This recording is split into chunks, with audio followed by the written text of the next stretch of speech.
একটি সংঘবদ্ধ গোষ্ঠী এই সহনশীল গণতান্ত্রিক মুক্তমত প্রকাশের বিপরীতে গিয়ে ঘৃণার বিষবাষ্প ছড়ানোর চেষ্টা করেছে এবং শিক্ষা প্রতিষ্ঠানগুলোতে সাইবার আক্রমণের মধ্য দিয়ে অস্থিতিশীল করার চেষ্টা করেছে। সকলের জন্য একটি উপযুক্ত অংশগ্রহণমূলক পরিবেশের জন্য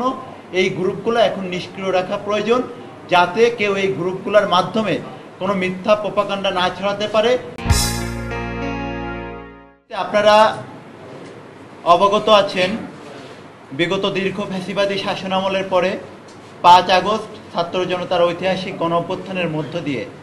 শিক্ষা প্রতিষ্ঠানগুলোতে যে সহনশীল গণতান্ত্রিক রাজনৈতিক পরিবেশ, মুক্ত মত প্রকাশের যে পরিবেশ তৈরি হয়েছিল, আমাদের কাছে আমরা দেখেছি 5 আগস্টের পরবর্তী সময় থেকে একটি সংঘবদ্ধ গোষ্ঠী এই সহনশীল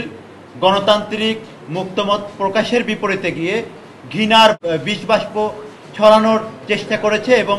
শিক্ষা প্রতিষ্ঠানগুলোতে সাইবার আক্রমণের মধ্য দিয়ে অস্থিতিশীল করার চেষ্টা করেছে।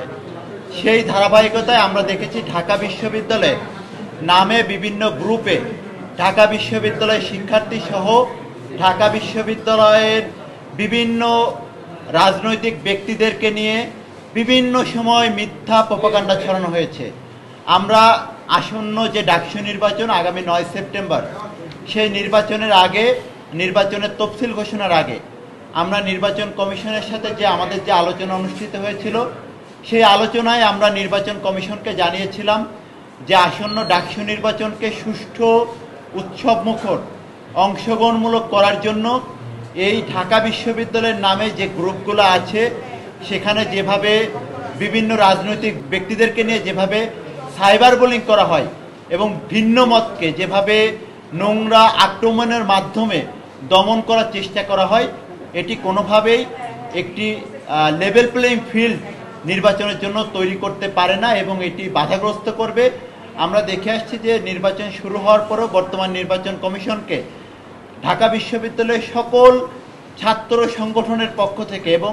বিভিন্ন প্রার্থীদের পক্ষ থেকে বলার পরও তারা কোনো কার্যকর পদক্ষেপ এখন পর্যন্ত গ্রহণ করতে পারেনি। আমরা মনে করি যে আগামী নির্বাচনের যে 3 দিন সময় আছে, এই মুহূর্তে এই গ্রুপগুলো নিষ্ক্রিয় করা খুবই প্রয়োজন। সেই বিষয়গুলো নিয়ে আমরা বিশ্ববিদ্যালয়ের যে নির্বাচন কমিশন ডাকসু নির্বাচনে তাদের কাছে এসেছিলাম। আমরা এর আগেও একাধিকবার তাদের কাছে আমরা অভিযোগ জানিয়ে এসেছিলাম যে আপনারা এই গ্রুপগুলোকে